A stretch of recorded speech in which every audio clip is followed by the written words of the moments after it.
America isn't a corporate society. The idea is that you're supposed to have elected officials who can think for themselves, because these talk points are not dictated by the top guy. There's a bunch of advisors who sit around and argue for, hours in some cases. Sometimes there's one guru who says, okay, these are the talk points and this is what we're going to do. And then they assign who is going to go to where based on what kind of connections that they have. So this is kind of a corporatizing of party politics. And it's the reason why you have so few people who stand out. I mean, you got to kind of wonder, Sleepy Joe, Kamala Harris, Donald Trump. I mean, really? Is this the best that we have? Then you go overseas and, you have Macron and Starmer, Milei in South America. I mean, you kind of wonder, well, what's going on here? If democracy is supposed to give voice to the people, why are the voices at the top, seemingly incoherent idiots who float with the wind? So, and it goes back to this: you cannot rise in party politics unless you toe the party line. And the party listens to, influence groups, whether it's on the labor side or the business side. They have to listen. They have to put, whatever they want in. So, as you're supposedly rising up the party and showing your ability to lead, all you're really doing is obeying whatever the party tells you. And Starmer is a perfect example. He has absolutely no credibility or stomach to take on things. I mean, he's always half pregnant. You just don't know where it is. Now, Donald Trump is a reaction to that. The party politics had failed American. Large group of people, especially lower middle class, said, the system has abandoned us. The Republicans and the Democrats are the same because they just lie to us. They tell us it's going to get better, that they're going to do better, they're going to get rid of the debt, they're going to bring jobs, or going to be a golden age in America. And what do they deliver? Exact opposite. You get the shaft once again. So, I mean, they said, okay, we'll go outside the system, but that doesn't work either. Populists promise everything and deliver nothing. And that has certainly been Donald Trump's modus operandi. Remember, he said, no more wars. I'm going to pay attention, make America great again. That means my job on day one is to reduce prices, right? And, everything, if you please go back and take a look at what he said on day one, golden age. Are we living in a golden age? Are 3 assassination attempts in 18 months a golden age? Is him attacking the press a golden age? Is the prices rising, wars, conflicts, losing our allies, spending like drunken sailors, increasing the deficit? Poverty is up. Fragility of the American people. 60% don't have $400 in case of an emergency. They're living paycheck to paycheck. I don't think this is winning. He promised so much winning, people will get tired of it. Well, I think people are getting tired of losing. And the chief loser is Donald Trump. But I mean, if you start looking at the number of scandals involved, I mean, how many pardons? He's over 1,650 pardons, of which he's forgiven over from somewhere between 1.1 and $2 billion in fines that were assessed on criminals who were convicted in a court of law. But because he pardoned them, they don't have to pay. Yet, all of these guys seem to have some sort of connection to the right lobbyist or to the brother of the Attorney General, Pam Bondi. The list goes on, or just outright. I mean, one gave $2 billion to one of Donald Trump's cockamamie, Bitcoin, not Bitcoin, but, whatever meme coin things. And all of a sudden he's been exonerated. I don't know if he's been forgiven for his whatever he has to pay, but I mean, come on. His sons invested in drone companies, and it's just magnified. It's now worth 750 million. They put in, 50 million. I mean, come on. And guess what? Oh, they were selected for multi-billion-dollar Pentagon contracts. I'm sure there's no conflict of interest there. And it stems all the way down. I mean, he just fired a lady who gave over a $200 million contract to the husband of her chief of staff, who had this, company for all of 11 days. I'm sure he's very, very competent and incredible, and it was a no bid contract. It permeates throughout. Kash Patel running around on, this private jet, which he used to criticize about. I mean, Pam Bondi talking about ethics when her brother's handing out pardons and also getting charges dropped.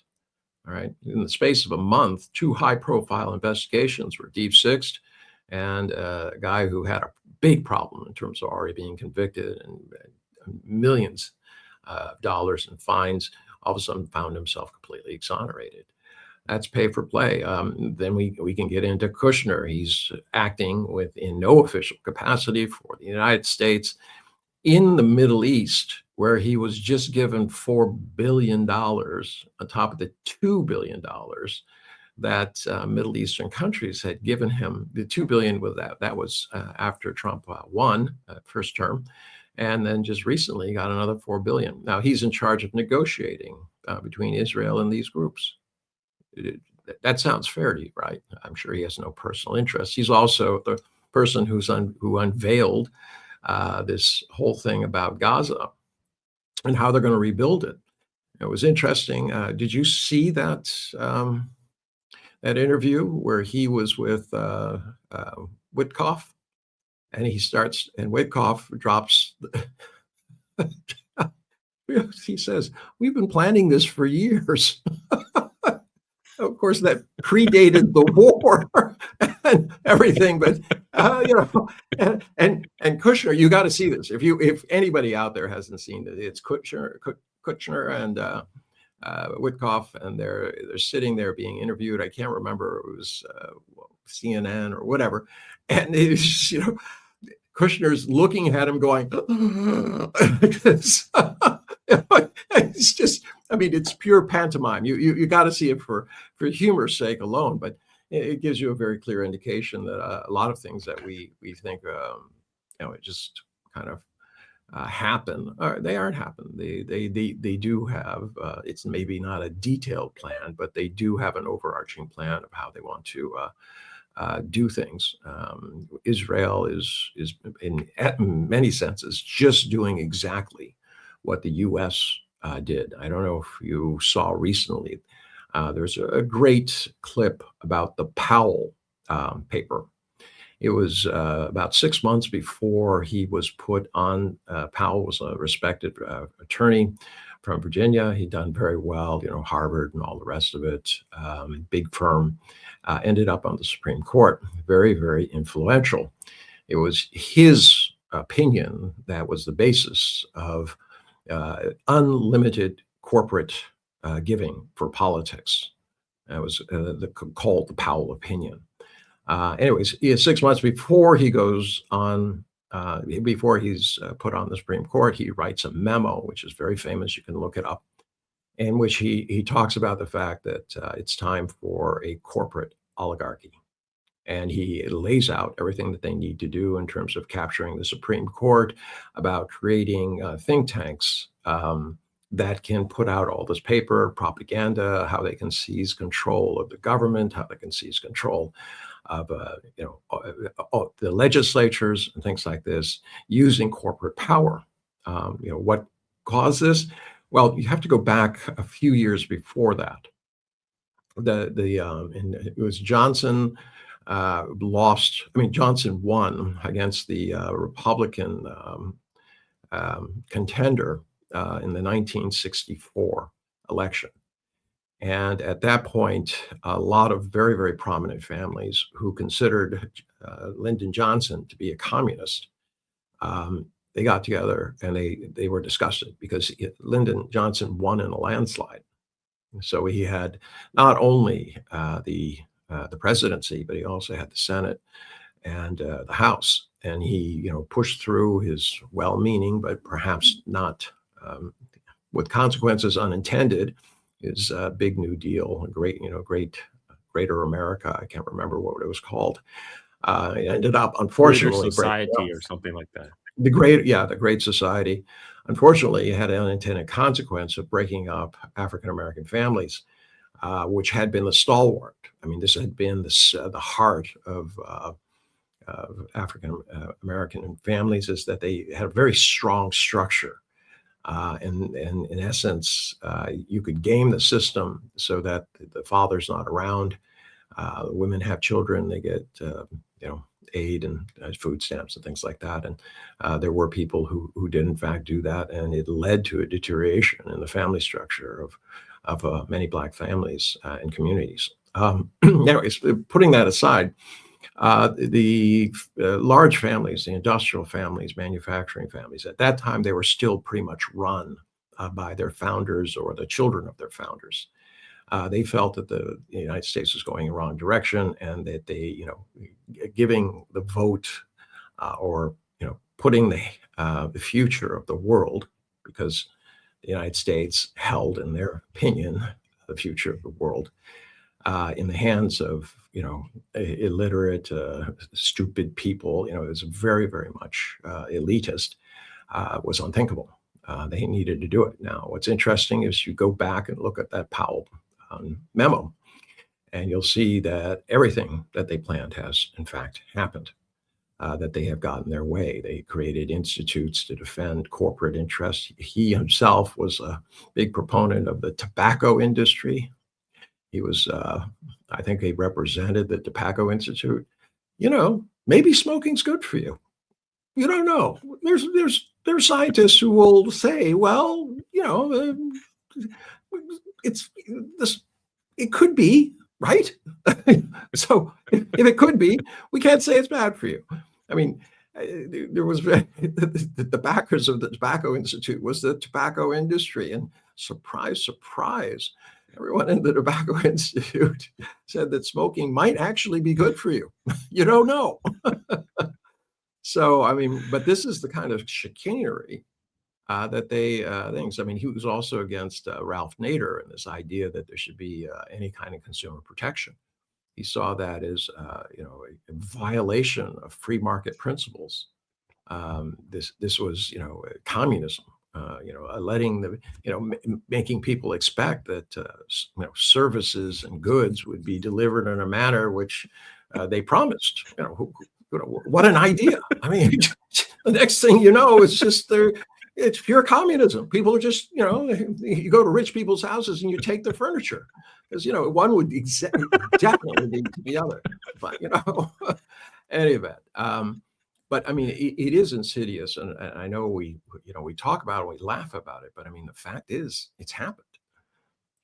And then similarly, in 1996, we talked before. I mean, the Israelis had their moment with the clean break, which is basically the same thing. It's just you're going to have an oligarchy in charge of the Middle East, basically a mafia is formed around Israel. And that if you either, they're the muscle in the neighborhood, although the smallest, they still got the big guy, U.S. behind them. And they show up and you say, you either knuckle under, all right, do as we tell you, or we're going to undermine your economy, your political system, and we'll invade you. We'll start throwing bombs at you. And we'll say it's all your fault because you're terrorists.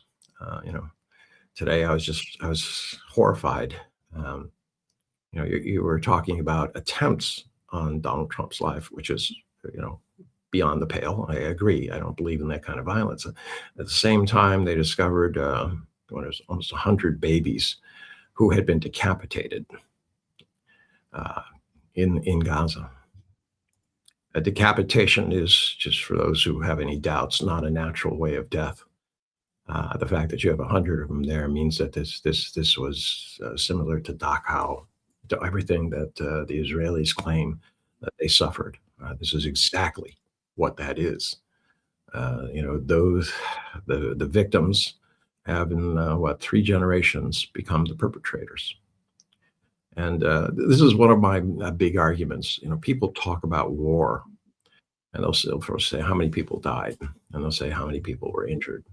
And they'll talk about how much destruction there was to property and things like that. And then finally, how many people were displaced. But what they don't talk about is the long-term costs of war. The fact is, Israel has done exactly what Japan did in terms of turning their Israeli defense force into brutal monsters. You know what it takes to turn a normal clerk person on, of society, and get them to the point where they can shoot a baby in the head or decapitate it, where they can, mow down people and see them as animals. That is an intense process. The Japanese did it by basically when you went into the Japanese army, first year you were brutalized every day. And I don't mean like some in the Marine Corps where they're shouting at you, making you do push-ups. You were beaten, all right? You were punished. You were, starved. And this happened all the time. And you were told, obey orders, bayonet, bayonet, things like this. And you broke down what otherwise would have been school teachers and people, were clerks and things like this, ordinary people's society. And then these were the people who went to Nanjing and throughout China. They're responsible directly and indirectly for 35 million deaths. That's out of 100 million deaths around. But what was the long-term situation? You look into the soul of a country. Yes, they did have economic prosperity eventually after World War II. But look at the social situation. I mean, you had men who were incapable of talking to their families. Maybe the people say that's cultural. But if I had been bayoneting babies in Nanjing, I don't think I can go back to society, and I might try to forget it, but I don't think my dreams would allow me to. I think the brutality continues, and this is the real cost of war. The brutality continues, and those who brutalized or were brutalized become the next launching point for a new conflict. Either because, like Japan, they're afraid that that others will do to them what they did, right? And this is definitely the way the U.S. thinks. We always assume that somebody will do exactly what we've done in the past. That we're afraid of our own sins. Or in the case of Israel, where they were brutalized, and now they use that as a justification to brutalize others. But this will not end with this generation. It won't end in 3 generations. It will be carried forward, a memory, a scar that continues to fester and continues to cause more grief. So, when we start looking at the cost of war, please start thinking about the long-term costs in addition to all the mayhem and chaos and money and death and tragedy that happens there. It's going to continue. Well, when you were talking about the oligarchic takeover of the U.S. government, I was just thinking, wait, that's exactly the plan for the Silicon tech oligarchs. They said as much. Mark Andreessen said more than once on his podcast, oligarchy is a natural order of things, and now we do have we have Peter Thiel's man of JD Vance. He's poised to take over. He was actually the one who the security rushed to first during the quote unquote assassination. It was on camera. They all went to cover JD Vance first before they even got to the Trump. They understand the 25th Amendment. Right? they know who's going to be there. And besides, his wife was seen with this guy way back in the day. I mean, I can't wait for that to become popular fodder. I mean, you're absolutely right. The reason I don't take the Silicon Valley oligarchs seriously is they're just a repeat of the steel and oil and railway barons of the 1880s, the late 1800s in America, where you had these individuals who thought they were godlike because they controlled, they had been lucky enough to be in the right position and brutal enough to pursue fortunes. But, inevitably, these guys are so ego-driven they're so competitive, they can't stand each other. So the idea of the oligarchy sounds fine, but they don't really want an oligarchy. What they want is to be the supreme leader. They want to be fascists. So invariably they fight each other. Maybe there's one stronger than the other, and they get on top and they try to do it. But their plan is very simple: bankrupt the government, and thereby privatize all of the functions of government, and that's how they take over without firing a shot, without democracy. They don't make any secret of this. This is dark enlightenment. Who is that crazy little guy? Karp. He's the president of Palantir. Oh my God, guy Oh looks like yeah, he's on Alex Karp. drugs. Yeah, I mean, He's high half of the time, maybe 90% of the time. He's like this. He can't sit still, and the hair's going all over the place. And you're like, you're kidding me. You're talking about elitism, and look at you. You look like you have ants in your pants, and you took too much speed last night. I mean, but that's why I don't take them as seriously. But the neocons, you do. I mean, they've been in the woodwork for a long time. I mean, you've had presidents identify that the military-industrial complex is probably the most dangerous entity in the U.S. because they only exist for war or the possibility of conflict, and they need conflict in order to feed their machine. And these people, if you talk to them, they really believe it. I mean, they're true believers. They're ideologues. They peace through strength. All right, we are the guardians of the universe. Barring us, there's World War III. We are the guardians against chaos. They really do believe this. I've talked to these guys, and just ordinary people and run-of-the-mill things. They're not stupid. They have degrees, but they really do believe that they need to be in control of the rabble for their high-minded goals. And if they get rich along the way, that's okay too. If you go back to Vice President, what's his name, formerly Cheney, Dick Cheney. I mean, here's a scary guy. I mean, he was supposed to be a trusted confidant of the Bush family, and as soon as he got in to be vice president, he started wagging the dog, which was in this case the puppy, Bush, the shrub, and he got America into all sorts of things, and his old company did very well. They got caught for a lot of fraud. They had to pay back a lot of money, or they were supposed to pay it back. I never actually looked. It'd be interesting to look if they actually did pay it back. But they made so much money. They were doing everything. Good logistics. They were providing food, housing. They're building roads, supplying private contractors for all sorts of different things in Afghanistan and then Iraq. It was glory years, unbelievable. And money was floating in. They would just take huge containers full of cash, and then it would be put into safes, and then it would be doled out. And there's really no record of it, except it went to Muhammad, right?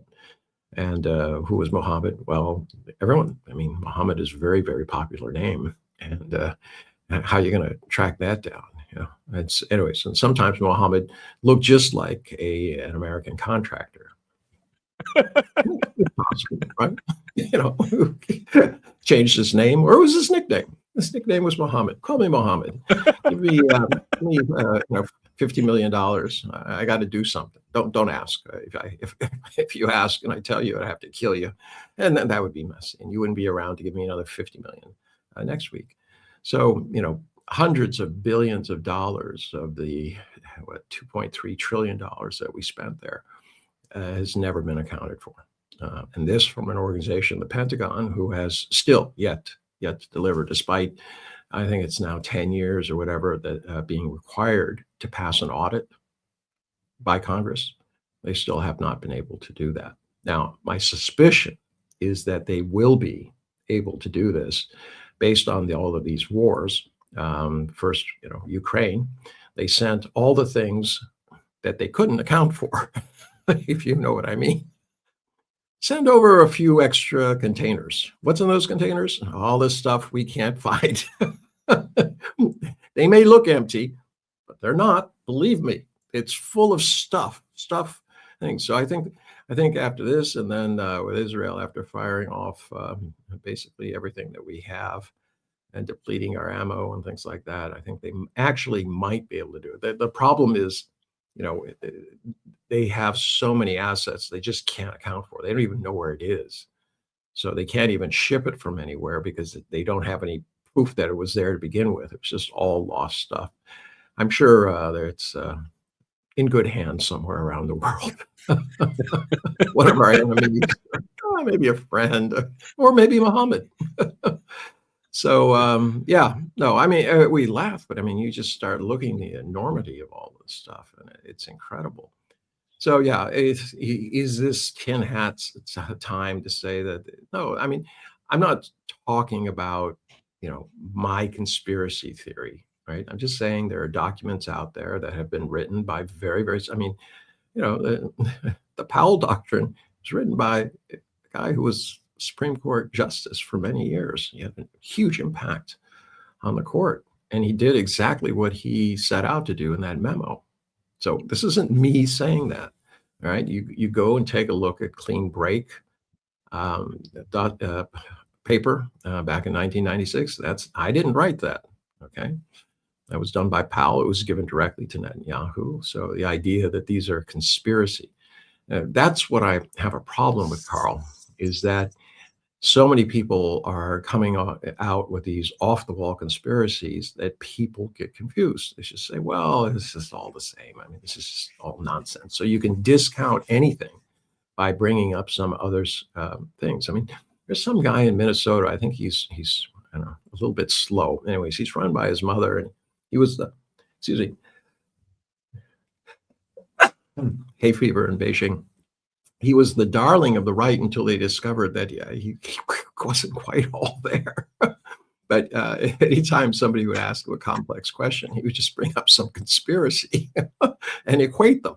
All right, and it's part of the tool that is tools that are used in social media today. That they're going to equate any kind of nonsense, say, well, it's all the same. You can't tell what's going on. Just listen to me. I'll give it to you. And, the idea of actually having facts and seeing, development over a period of time so that you can judge these things, that's kind of going by the way. I mean, Carl, you and I talk about them, but I know very few shows where they actually go back into history and say, well, just look at what they wrote, okay? And then look what happened. I mean, there's definitely a connection here, and especially since the same people who wrote it were involved in making it happen. All right, this is not, oh well, he said it and somebody else picked it up. So yeah, it's a wild world in this. But also remember, don't go too easy on our friends in the Democratic Party. They basically flipped. They used to be the for the working man, labor. Unions flock to them. Unions still support them in theory, but their members tend to go for Republicans now. Why?